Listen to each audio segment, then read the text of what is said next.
Open up your brown book, baby. Look.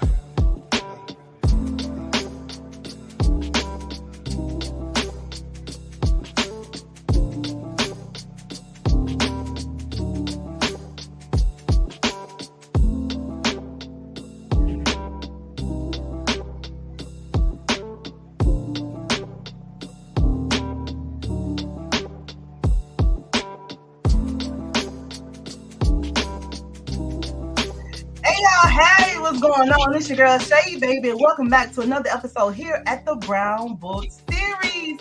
Tonight, oh my God, I'm so super excited. I have a wonderful young lady with me, and she is the absolute best. That's right, the absolute best. Ladies and gentlemen, please, round of applause for New York Times, honey. Don't forget the New York, baby. New York Times, USA Today's best-selling author, A.L. Jackson, but affectionately known as Amy. Hi, Amy. What's up? How are you, darling? I am doing amazing. Thank you. How are you? Girl, listen, honey. I'm doing, girl. I'm doing better now so I get a chance to talk to you. Awesome.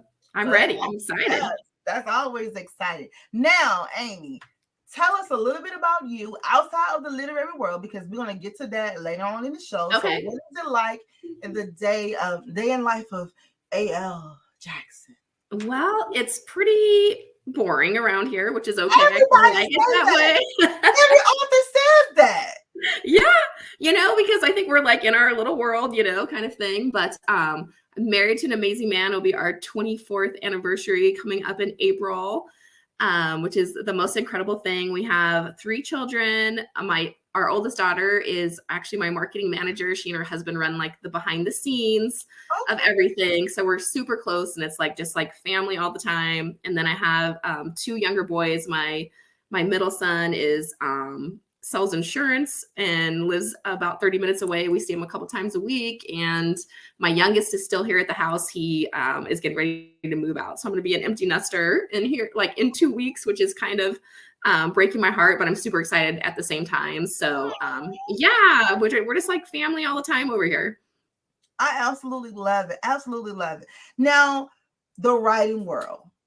Okay, so are you considered a hybrid author, correct? I guess so. I mean, it's been a long time since I've traditionally published, but I have traditionally published before. I predominantly do indie now. Okay, I see. Now, girl, okay. So how did you know that writing was your thing? Was you a little girl and was like, Mommy, I'm going to be an author one day? No, so I thought I liked writing, but I had no idea that I could like write a book. Like that's pretty intimidating. It was at the time, it didn't even occur to me. And so I thought I wanted to be a journalist when I was in high school, because I think I liked the idea of writing, but I just didn't, that was the only thing I could envision as a career. Right. And then that totally didn't happen. I had my daughter really young, and I ended up going to school and I started a transcription service. And so I worked in medical words for years and years and years. Wow. And I always wrote poetry and always loved being in words. I loved reading. And then I started reading a bunch when my kids just got a little bit older, once they were out of the toddler age and I had extra time. And I was just had a spark, and I just started writing a book at night out of the blue, no training for it. And my best friend I didn't even tell anybody. I told my best friend about it, and she read it. And when it was done, she was like, "Oh my God, this is really good. You should try to get this published." And I was like, "Oh no, no way." And she was like, "No, do something." So I ended up publishing it with a small publisher, and then I never stopped after that. That's awesome. Yeah. Thank you.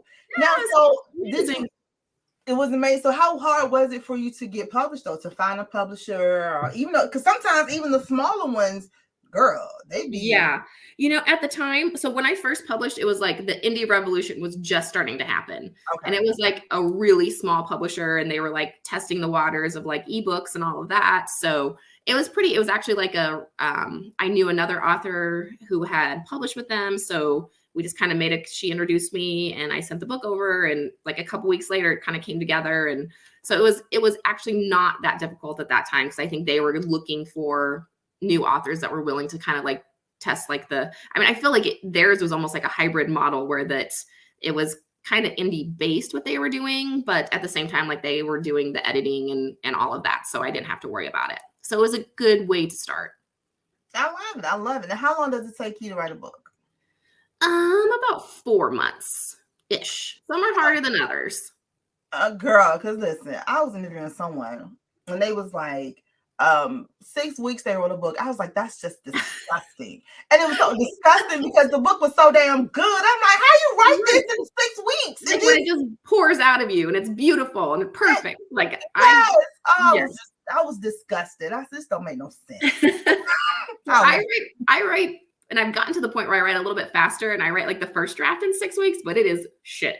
So then I have to go back and like fix that and make it. It's kind of 4 months is still good though. Yeah, I'm really happy with that because, for me, that's, and that's like me working. I mean, I treat this like as a business. I'm up at 8 a.m. at my desk and I'm here till 6 o'clock at night kind of thing. And I try to like take weekends off, but I'm working on a passion project. So I'm working on Saturdays this year on that because otherwise, like I never have time to get it done. You like, I ain't got time for all this, honey. Yeah. I absolutely love it. So do you like being indie published? Or, you like the indie world, or do you ever think, I might just go try it out with a little, the big pie or... I enjoy doing, so I had a traditional publishing deal with Penguin before they were Random House. Right. And I really love my editor and, but I really love like having the control of like the final say in my covers, the final say in editing and all of that. So I'm really like a indie driven. Like I'm kind of a control freak and I want to, People say that about, being a control freak. But I was just like, is it really being a control freak? You just like, listen, we take it, the passage, the statement from Erykah Badu. I'm an artist and I'm sensitive about my shit. So, you know what? Can I claim that? I like that.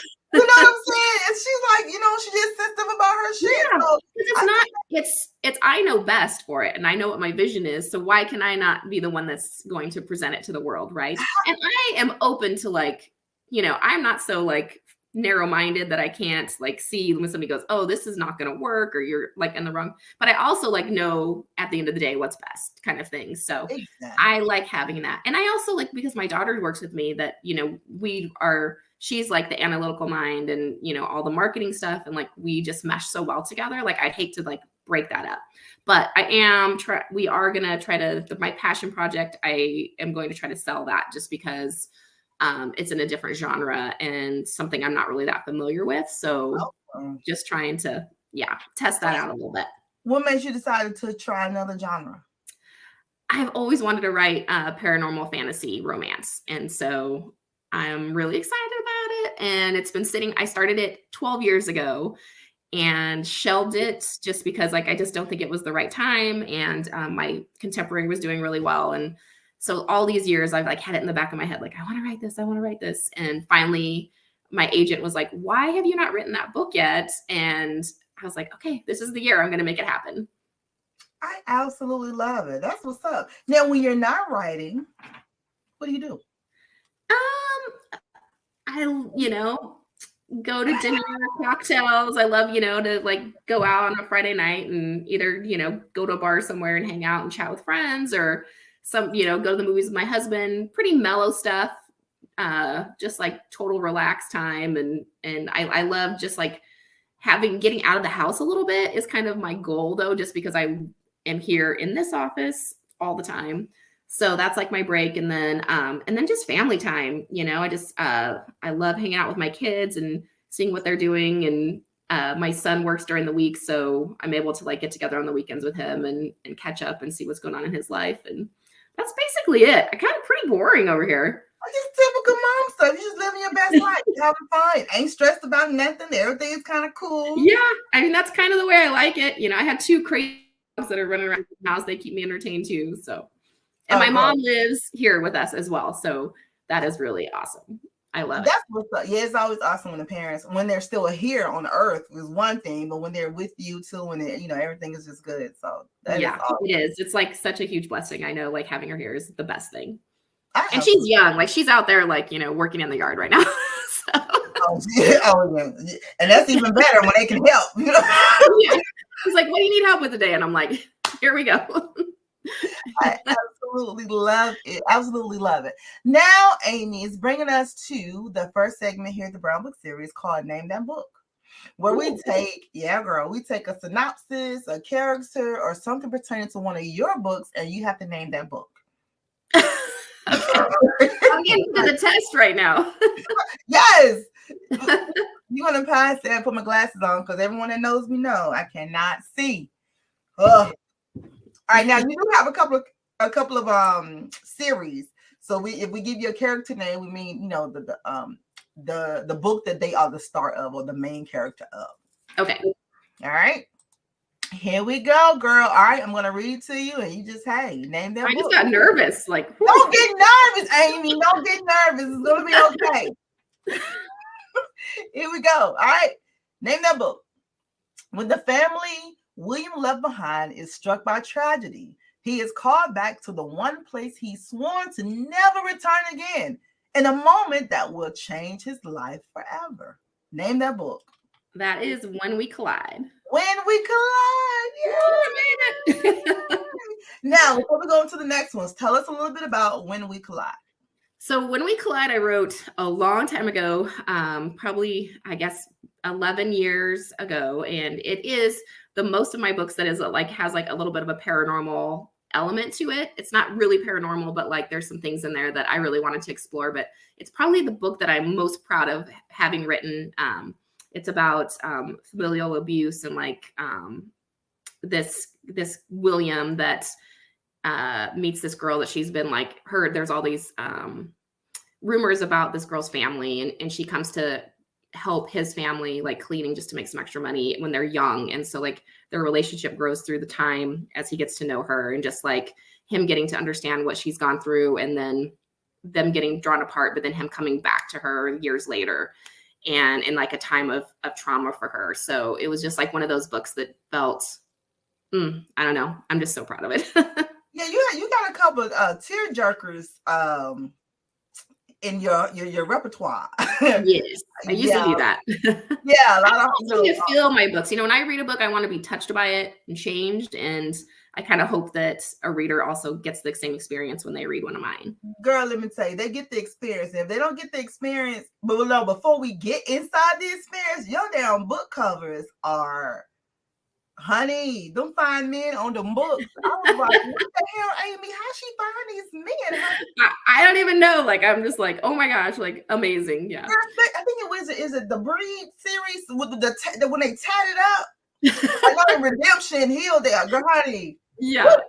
I love, that's like my, and it's so funny if you saw my husband, because he's an engineer. So like these guys are like so opposite of him. So I think it's just like that fun fantasy side. Yeah, I absolutely love it. All right, next up, name that book. This is one of my favorites. Sexier than he's ever been, provocative and commanding, successful and powerful. The man I always knew he would become, but I promised myself I'd never lose my heart to him again. That is More of You. That is More of You, honey. Confessions of the Heart. Let me tell you about this series. I love this series. I don't know why, but I do. Oh my gosh, thank you. Girl, tell us a little bit about Confessions of the Heart. Well, actually, the whole series, and why did you name this series Confessions of the Heart? I had that, like, I don't know, that term in my head for a long time, and I was going to do another series with it, and I started writing More of You, and I was like, oh, this is like, I want to use that, because I felt like it was a lot of, there was a lot of like backstory and history between all these characters, and it just felt like it really fit so well. So when I started writing it, and there's like all those flashbacks, and I mean, I do flashbacks a lot, but these like really were like really in depth, like with their history. So I felt like they were like confessions every time of like what their lives had been like, and what they experienced, and what molded them and shaped them into what they were, today. So it's like a small town group of guys, two brothers and like their best friend growing up, that kind of grew up in this really not positive atmosphere, and like how that they all went kind of through the same thing, but like they were all shaped together, like they all had different things, they took different paths through that. So I don't know, I love this series, and I love like the feel of like that, we have like the bed and breakfast and like the inspiration behind that and kind of in the South and everything. That I was just like, oh, I just fell in love with that whole world. I absolutely love it. Too, before we go on, your books, I love the whole friends to love or whatever, but your second chance romances are just, they're awesome. I love when your name pop up and I see second chance. I'm like, oh my God, you're a great writer. They all, but for me, it's something you love that feeling. I mean, who doesn't love that feeling of like what was meant to be coming back together? Yes. I love that, and like and then it's like they leave and they come back and they just the men they're different. They're like I'll be like what happened? And then the girl has to get them together and stuff. So. Girl, yeah. And the Pieces of Us and the Confessions of the Heart, that second chance for me was like, that's one I'll never forget. That's like, oh. And I think that's, and that's when I first really, really fell in love with Amy, because this whole Confessions of the Heart, I was like, okay, let me see what this series is about. I was like, oh. Yeah, I love it. I love it. Oh. All right. Next up, name that book. Character. Ash Evans. Stay with me. Every time I hear I just get here Sam Cooke saying stay with me. With Ash. Yes, stay. Yes. That's book 5. Yeah. You say which one is my favorite book was in the series. So that's book 5 in the Bleeding Stars series. Tell us a little bit about this book and this series. And why did you name it Bleeding Stars? Well, because it's a rock star romance. Yeah. And I felt like these guys were like had so much here I go with the trauma again, right? So much trauma and wounds. Like I just pictured they're like stars, but they like are bleeding inside. So I just felt like that was like such a good representation of these men who had made like some really horrible mistakes earlier in their lives. Yeah. So I wanted to explore with this series. Like a lot of times I do like, the characters like had trauma, like grew up in bad homes or like that kind of thing. These guys were like literally had made bad choices. And so that was these are the stories about them like redemption after making those, bad choices and like heading down a wrong path and kind of getting involved in like it was full like the sex, drugs, and rock and roll kind of feel. I was here for it. Yeah, and I love the idea that they're standalones except for the first 2 because that's like a cliffhanger. That's the only cliffhanger I've ever written is A Stone in the Sea, starting off the series. So some people are confused by that. Sebastian, right? Yeah, and it just got so long. Like I was so worried. I don't know what happened there. That just took on a life of its own. So it had to be 2 books because it was crazy. But it was good though. But I love the idea of like having these standalone books and each of these guys having these different paths in their lives, but all of it kind of originated from the same night, like the same mistake that had happened, and like all these different things came from it. And so it was just like winding those little pieces in, and especially like Sebastian's book till the last book at Stand, like really like that thread was all through the entire series, which I really love doing. It was a huge challenge, but oh my God, all these guys, like my absolute favorites. But my least favorite book I've written is in that series as well. Which one was that? Wait. Why? I don't know. I never connected. And some people, that's like their favorite book, which is great. It was just funny that I just like, for whatever reason, I never connected. But I was on super deadline with that one, and I was never feeling inspired, and I wrote it so fast. That's probably why. Yeah, I never got that like heart connection with them. You need to go back and read it. Then you'll. You think I'll experience it different? Because sometimes, just like with Second Chance Romance, it's different in different parts. Like, excuse me, that's a second chance. We love that book. Right. So you need to give that book a second chance. Come on. I'm going to go back. I'll go back and listen to it. That might be good to like experience it through another voice. And sometimes for me, like I can read a book, I'm okay, cool, whatever. But when I do go back and I let the narrator read it to me, it's just, oh my God, it's something different about it. Yeah, it is. Like brings it to life in a different way than, because I have the characters' voices in my head already, right? And so when I hear somebody else do it, I'm like, oh, that's an entirely different perspective than I thought. You know what I mean? That different inflection where you're like, oh, wait, they're experiencing it a different way. Right. I love it. It's awesome. All right. You're doing awesome. See, you got nervous for nothing. Well, I'm proud of myself. Yeah, I'm proud of you too. All right. Here we go. Oh, here's another favorite of mine. Name that book. Hold still, I commanded, biting my bottom lip as I attempted to get her mouth just right. The shading was difficult, and I wanted it perfect. Uh-oh. Uh-oh. I wanted to get her mouth just right. The shading was difficult. Mm-hmm. I'm feeling like this is like, I just don't even know. It's not Come to Me Quietly, is it? You know what? It's Come to Me Quietly. That's right. It is. Okay, because she's drawing her daughter then, right? The baby? Yes. Okay. Yep. But I was like, hold still. Who is she talking to right now? Honey, yes. Man, I almost missed that one. No, girl, you did good. Come to Me Quietly, honey. That's old, who is that's Jared Hope. Jared, yes. Oh my God, I love this book so much. I feel like that was the book where I found my voice. Girl, I lost my voice in this book. He was like oh man, there's something so hot about him. I don't know. Okay, tell us about Come to Me Quietly. Because yes, Jared was, listen. Yes. So this was a friends to lovers, but like I wouldn't necessarily, I call it friends to lovers because like they like grew up together and it's like it's really like brother's best friend.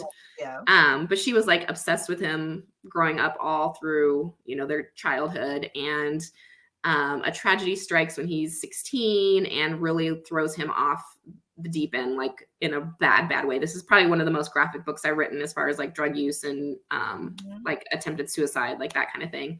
Right. And so and it's a pretty heavy book, but it's so beautiful. I'm really proud of this book, and hopefully I did it in a way that is an inspirational and like hopeful rather than it just being just graphic for graphic kind of thing. You know what? You did that, and then not to cut you off, but just, giving kudos to where it is. Sometimes a person, how people can read another person's book and they'll be like, oh, they're glorifying this or glorifying that. It wasn't like that. It was truly, for me, it's like a redemption story. Like this is where he was, and someone loved him to better. So I thought that was cool. That it wasn't, for me, wasn't overly graphic, wasn't overly it was a beautiful story. All right. Thank you. Well, that's always my goal, because sometimes I'm like, oh, am I going? But I just try to like, I try to always write my stories where like, if I were in it, like, what would I be feeling? Yeah. And you didn't beat us over the head with it. It wasn't like, because I read some books, I'm like, okay, honey, okay, girl.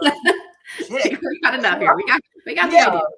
Okay, good. Well, that makes me really happy because I really love the story, and I felt like it was a beautiful, hopeful story rather than one that was just like sad. There's definitely sad moments in it, but I mean, because he goes way out of the deep end, and he ends up going to prison for a little while because of the choices he makes after this tragedy strikes. And he's been away for years, and he ends up like being drawn back to Phoenix, Arizona. I'm from Arizona, so I was wanting to write a series that was kind of in my hometown area. And he doesn't really even know why he's coming back, but like he's just like, they're like such soulmates, and so he comes back and ends up like staying with this they're now grown, and she's in college, and they living in this apartment, and so he comes and stays with them until he gets on his feet. And it's just like a story of him like finding himself, and her, she's really his savior in this story, which I kind of love writing that, and literally like when through the story we realize like she is truly his savior. So I just love these two together. Me too. I was like, oh my God, Allie, take it back. All right, next up, name that book. All right. I'm a dark, dangerous disaster who leaves destruction in his wake. But when she offers to pretend to marry me to help me get my kids back, I can't refuse. And so that is Promise Me Always, my new release. Yeah. Yes, your latest release, Promise Me Always. That is book 4 in the Redemption Hill series with them fine men on the cover. Yes. But them girls are tight too now. Here we go. Yes, let me see, girl. Yes. Oh my God, Amy. I'm going the wrong direction. I love them. We searched high and low for this one. Let me tell you. Girl, that man fine. That girl is too, just the way he's looking at her like, come here, girl. I was like, I know, like, and that's what I wanted. Like for this series, I wanted every, the guys to just be like, holding on so tight kind of thing. Yes, and they're like alphas. Like this series is like, they are alphas, and and they're all bad guys. Like I wanted to write a story that like, because a lot of times, I like just kind of touch on that, but these guys were like legitimately bad guys that, and it's their redemption stories, like how that they found their ways out of that. And but yeah, as far as that cover, I mean, we had to do 2 photo shoots to get that. And my photographer flew him in twice, and then the first shoot did not work out, and then she flew him back in and with a different female model, and she was a natural redhead, which I was like, that is so perfect. You know, she's got like the freckles on her skin, you know, and Tessa was described as that throughout the whole series. So I was like so excited to find something that really represented her. I thought maybe they photoshopped it on her or whatever once they did. So that was her. That's all her, yeah.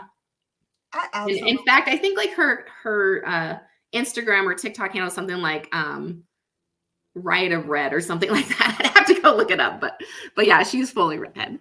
I absolutely love it. Now tell us about Promise Me Always. So yeah, so Promise Me Always, it is a standalone in the Redemption Hills. I actually didn't plan on writing this book. I was just doing the 3 brothers, which are the first 3 books in the series. And then after book 1 came out, Tessa is Eden's best friend in the first story, and everybody loved her. I've never gotten so many messages about a side character ever. And they instantly were like, when does Tessa get her book? When does Tessa get her? And I was like, well, I guess I better add that because everybody really wants that. And as I progressively wrote the series and like looking at the different characters that were already there, and Milo in the background, Absolution being the bouncer, he's very just kind of pops in and out. He doesn't have any like really significant role, but I was like, oh, that guy's got a story. And so that's kind of how I started to build it. But it's a single dad, fake fiance romance. They're friends, but like not super close friends. It's more like he's kind of watches her from afar because he's really a recluse and had like some really bad things happen in his past. And so she ends up breaking up with her jackass boyfriend, and he asks her to come stay with him. And in the process, she finds out like that he has 2 kids and he's lost custody of them and he's trying to get them back. And he's been so kind to her that she's like, hey, let me help you. Let me like pretend to be your fiance so that, you know, we can help you get your kids back and look like you like have this stable home kind of thing. And through the story, we just like learn this crazy back history story about him and everything that came to pass that got his kids taken away. He's an amazing dad. So it's not like he's abusive or anything like that. It just like circumstances happened. And his wife died. And so the grandparents portrayed him in about bad light and took them away. Now I was like, hold on now. I was a little upset with the parent. And I was like, that is so messed up. That wasn't right. She just got mother-in-law just got worse and worse as it went. I was like, now, honey, Amy need to kill her off or something. Like I almost did. And then I was like, you know what? I'm just going to make it, you know, like Milo's such a good person. Like, and he knew his kids loved her, even though like she's kind of icky. At the same time, like she took care of them and he knew that the kids had a bond to her. So I was like, you know what? I'm going to maintain that and just make it, you know, like she's still a part of their lives kind of thing. Even though I kind of was like, I just need to get rid of her. Oh my God. Now, so when your book dropped, like all of them, I'm sure, you know, the reviews are like, oh my God, how was the reviews on Promise Me Always? And was there anything surprising that you was like, oh, damn? You know, I was kind of surprised. Like I get nervous every time though. Every time a book comes out, I'm like, oh, they're going to hate it. They're going to hate it, you know?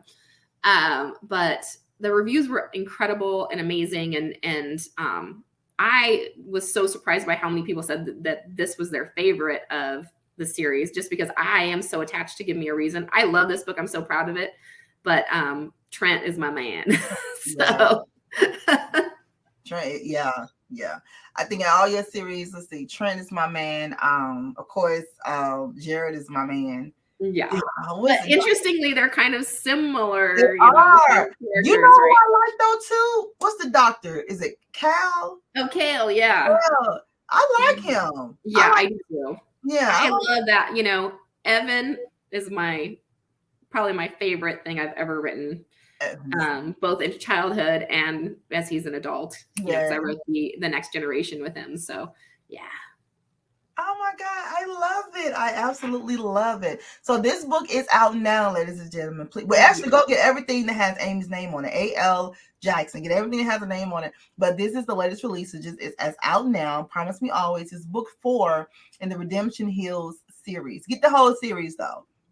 It's standalone, but it's still, part of the series. But It's so a whole experience reading them all together. I think they all complement each other so well. They do. You're absolutely right about that. And I'm glad you said about Tessa, because when she was in the other book too, I was like, is she going, is she going to get something? Is she going to do something with her? When the next book came out, I was like, where's she at? So I was like, I like Tessa. I like them in the whole hoopla. All right, so now this is bringing us to the next segment here, the Brown Book Series. It's called Who'd You Rather? Ooh. When we take your hero. I'm like, oh, I'm interested. Okay. Yes, girl. We pit them against each other, and you let us know who you want to have a one-night stand with. Okay. It's sex only. Ain't no only love. Sex. Okay. That's all we got. That's all we got. We having a good time. That's it. All right. You ready? I'm ready. Rather, Rex Gunner or Evan Bryant? Rex. Baby. Even though I love me some Evan. He's like a baby to me, though. Right. That was just like, honey. I think, yeah. The new and the old, I don't know, but that dang on Rex, he can get it everywhere. Yes. Yeah, he can get it. Oh, let's go over to the Bleeding Stars. Who'd you rather? Sebastian Stone or Austin? Sebastian. All day. Yeah. Yeah. Sebastian too. All right. And like twice during the week. Nobody's like twice. 5 or 6 times. Right. Everybody's watching. I don't even care. Right, let's go. Next up. Okay. Who'd you rather? Trent. Well, don't take me some Judd too, though. I take me some Judd too, but girl. Okay, this one is not on here. Trent or Jared? Wait, what was that? I said, now this one, I'm just gonna throw it out here. They're not on this one, but Trent or Jared? Oh, that one's a hard one. I still say Trent. Okay. Yeah. Yes, Trent. Like 10 years ago, I probably would have said Jared, but I'm older now and Trent's a little bit older. So I just feel like he's like a little bit more like, I just want to be like, thrown around a little bit. Yeah, but that book cover. Like, come on, girl. Like, yeah. Okay, Daddy, here I come.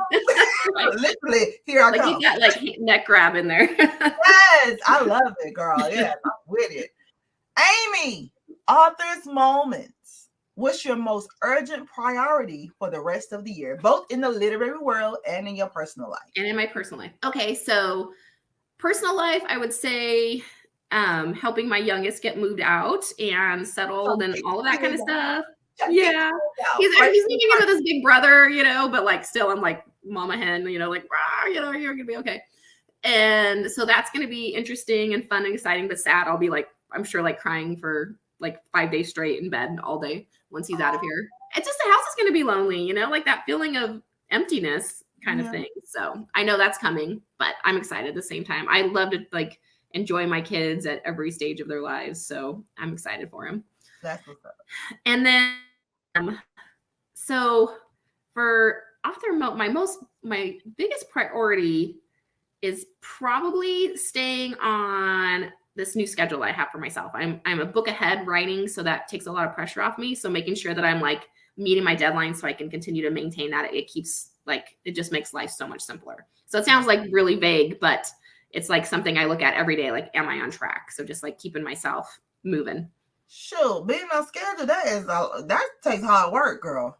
It is hard, but it's like at the same token, it's like at the end of the day, it's so much easier because then that feeling when there's like so much pressure and like you're behind. Ugh, I hate that feeling. Me too. I just be like, I reset, just throw everything away and start over. Yeah, we're just gonna dump all this. I don't want to do it. Right, like I didn't get to it. I don't even do it. My team be like, really, Shay? I'm like, I'm sorry. Hit the dump button. Dump button. All right, author's moments. In being a novelist, what did you learn a little too late? To have a mailing list. When I started writing, I didn't even know anything about marketing when I started. And I just like kind of threw stuff out there. I made New York Times without a mailing list. There was nothing for anybody to sign up for or anything. So I kind of missed out. I don't think missed out because I think still people followed me, but I learned like there was a lot of like basic marketing things that I did not know when I started. And I just kind of like was out in the world doing it.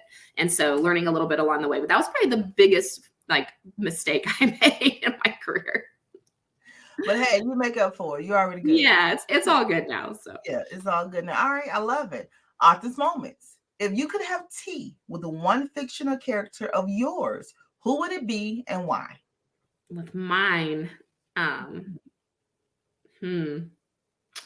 probably, okay, let me think about this. Because tea, I feel like it would be like a deep conversation. I think I'd want to have a conversation with Eden's dad. He was just so wise, and like I love the way that he like interacted with her and his outlook on life, you know, and he was a widower and he's a pastor and but also like so non-judgmental and so supportive. Like I was like, I could hang out with this guy. Okay, I like that. I forgot all about Eden's dad. And yeah, it was a pastor. I was like, cool. Right. We're having tea and not sex, you know, like you can see. You know who you want to have sex with. So, yeah. Now we got this part. All right, author's moments. Amy, if you could sit down with your 15-year-old self, what would you tell her? I'd tell her it's all going to be okay. Gotcha. Yeah. Yeah, you know, 15 is such, the world is coming to an end at 15. Yeah, and you're so like, you know, so much fear and I was, I've come along, you know, I was a very insecure child. And so, and like I had anxiety, but I didn't know what it was. Like at that time, like it wasn't, you didn't really talk about it, you know, like it was more just like, I just felt weird. And, you know, like I just wasn't as introspective. And like, as my kids are, you know, I just didn't understand things.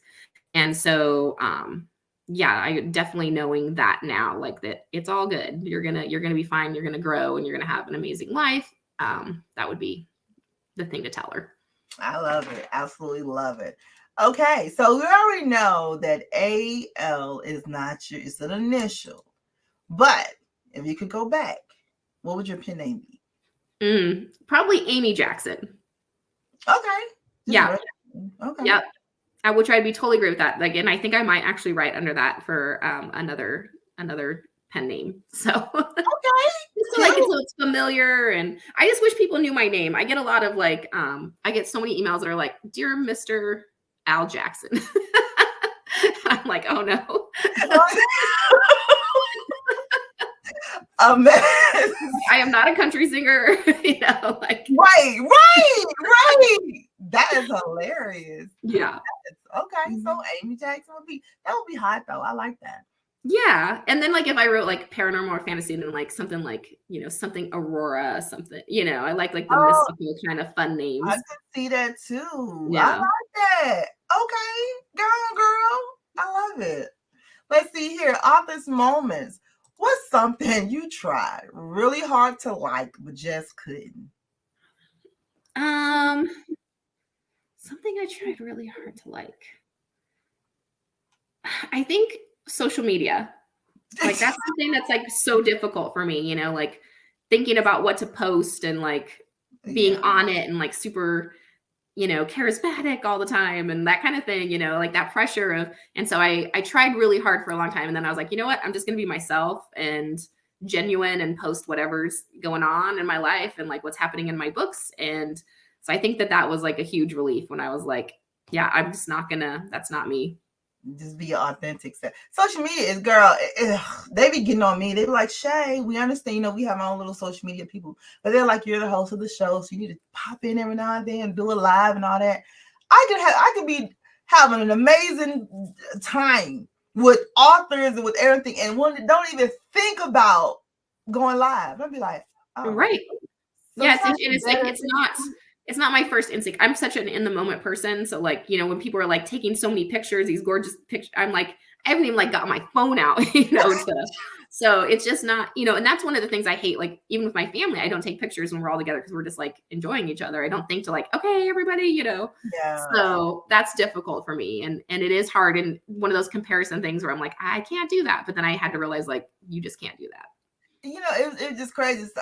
We was I went to a birthday party for my aunt not so long ago, and so it was a picture of her and like a lot of her guests. They was all together, so they was like, me and my cousin. One of my cousins was in that particular picture. They was like, "Where were you guys at?" I was like, "Girl, I don't know, somewhere doing shots." We were somewhere doing shots.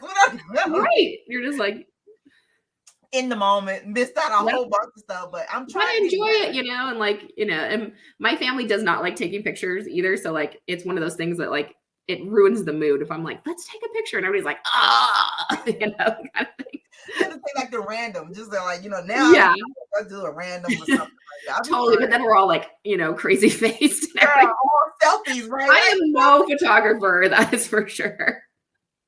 I'm trying to we got to get better together. Well, yeah. I'm still trying to figure out this TikTok thing. I'm like, how do you make this work? Yeah, I cannot. I am like the worst. I hired somebody. I was like, please just do this for me because I have no idea what I'm doing.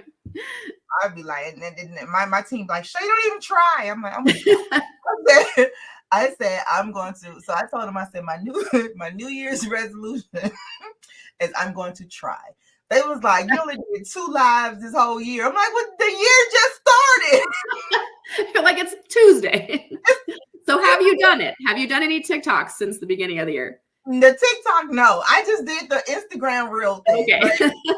But TikTok, I'm like, I gotta learn. I need to take a class or something. It's a lot, and it changes. Like, I just like, and I just don't, everything's so quick and like little things. And I'm like, I don't know. I don't know. If and then when I thought about it, okay, do TikTok. Then it was like, oh, TikTok's going away. I'm like, listen, let me know what's going to be here for a while. Then let me start on that. Yeah. Yes. Girl, it just be too much. It just be too much going on. Okay. Author's moments. If money was no object, where would you live? Oh, you know what? I would live here because of the weather. I do not like the cold. I like the heat. We moved to Seattle for a minute, and literally my husband came back from work one day because we moved there for him. He got his like dream job, working for like Oculus, the AI stuff. Oh yes. And he came home from work. I was like, I have to go back to Arizona. I'm so sorry, I'm leaving. So it was like my heart's pick. Like, I gotta go. I gotta be at home, And but I would have a beach house somewhere, and I would say probably in Costa Rica. Okay. Yeah. Right. Right. Love Many were no objects, something like that. Yeah. I interviewed, was it RC Boat? I think she's in Costa Rica. And I was like, how is it like that? And it was like a Tucson just walked up behind. I'm like, oh, I want to live there.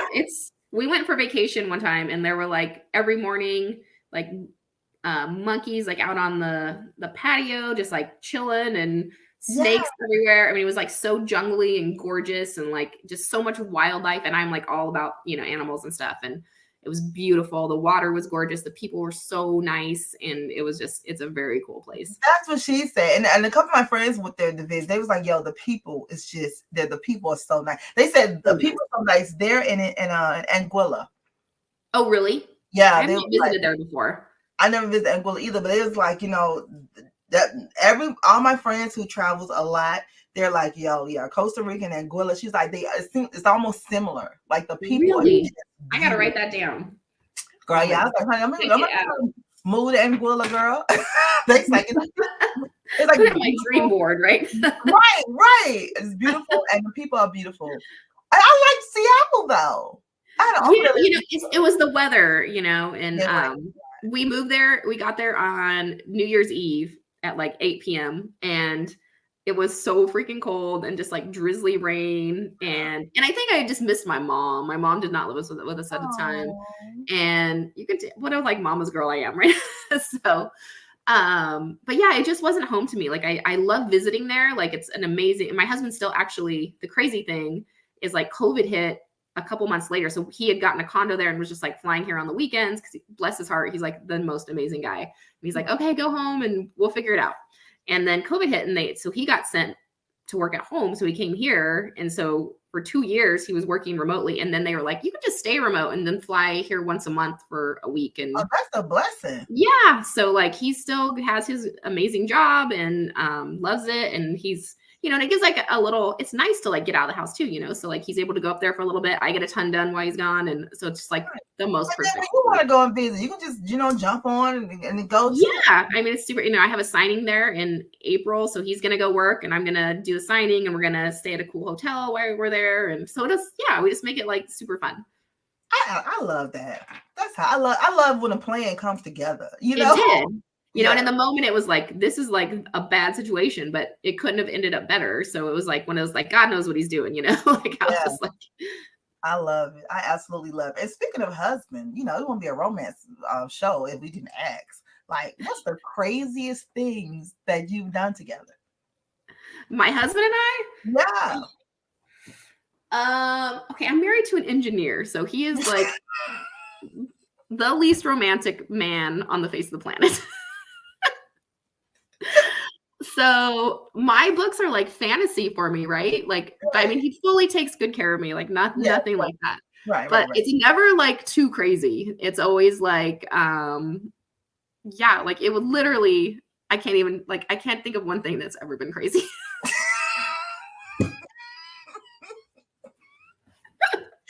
Poor thing. I know. Poor thing. That's why I'm like, somebody like grab me by the neck, please. Please, right?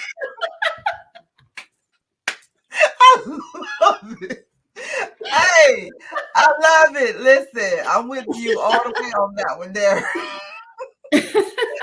Oh my God. Amy, dead or alive? Okay. If you were hosting a dinner party and could invite 5 people from any era, who would it be? Dead or alive? Wow. Okay.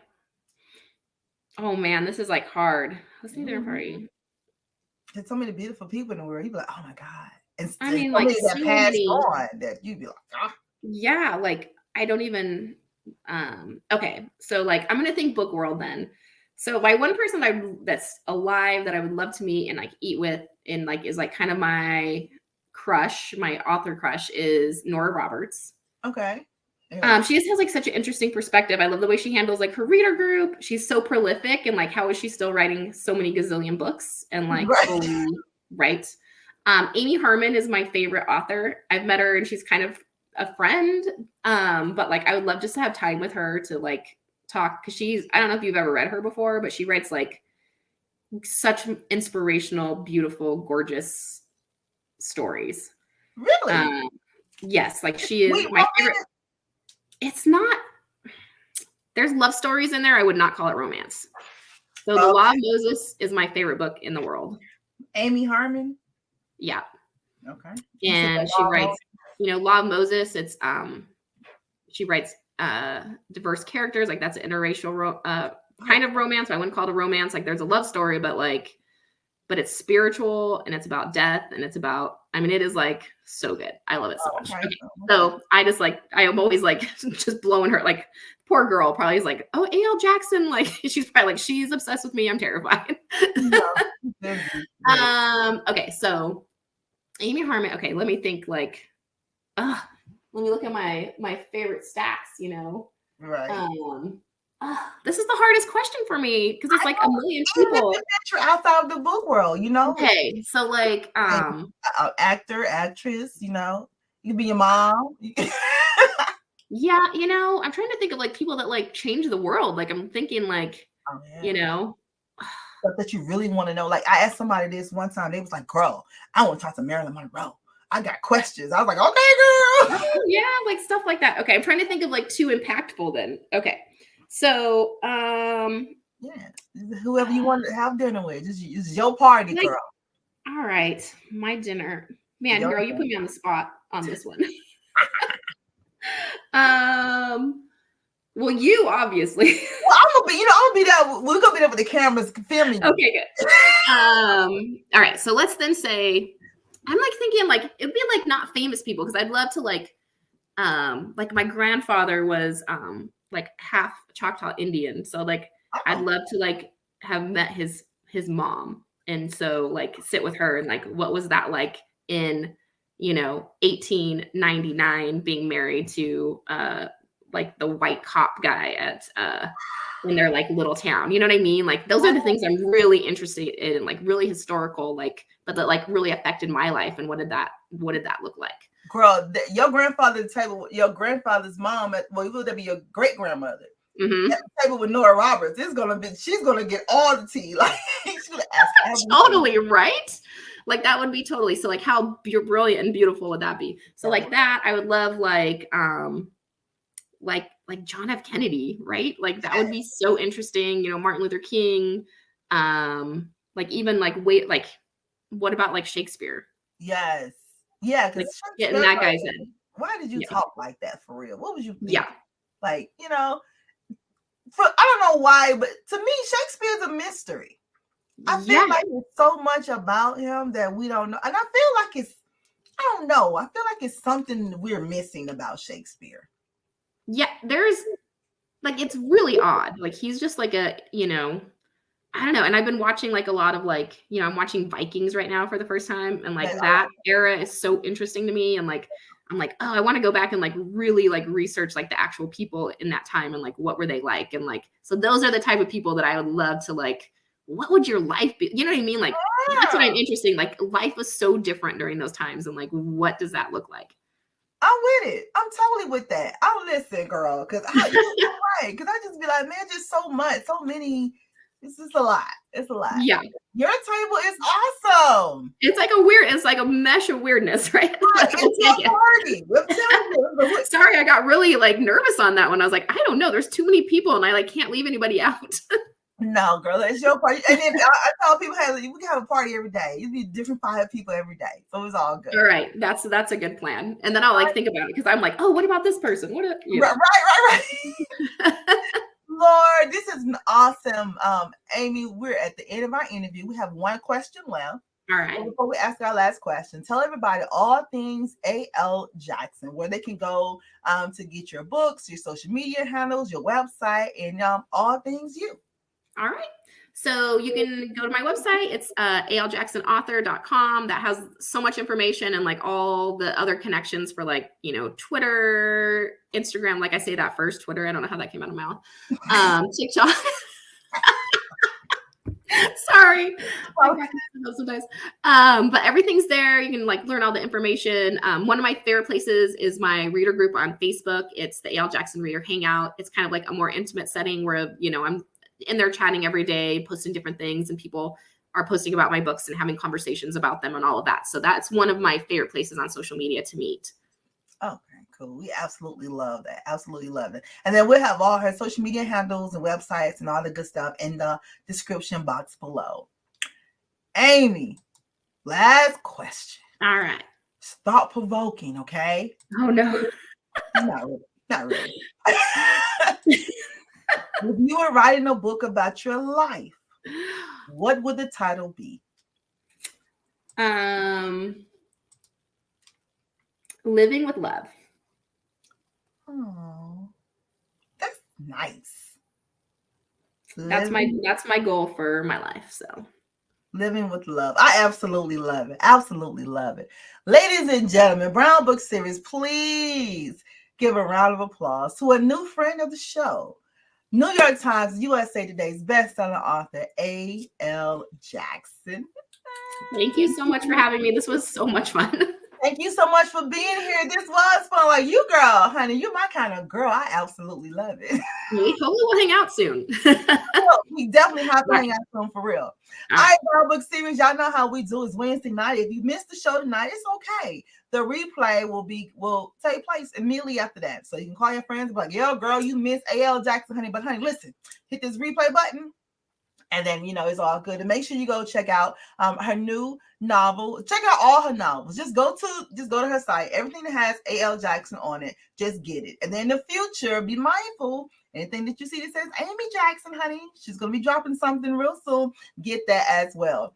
We'll see you guys next week, 7 o'clock. Love you. Have a good night. Open up your brown book, baby. It's for you. It's for us. The fantasies. No one can judge us. No one can judge us. This is for